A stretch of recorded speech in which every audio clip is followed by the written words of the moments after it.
I don't know if you can think of a people who were more held back, more deprived, more sabotaged than African Americans. You took everything away from them and took them away from everything. They started in your country at less than zero, literally regarded and treated as subhuman, not allowed to learn to read or write or anything for hundreds of years.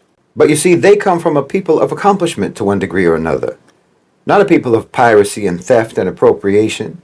They come from a people who created and built and developed in their own land.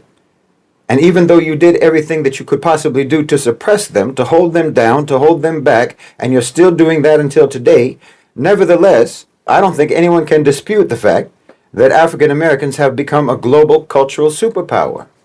Culturally, they're a superpower. Whatever cultural soft power that America has in the global South, it's African American.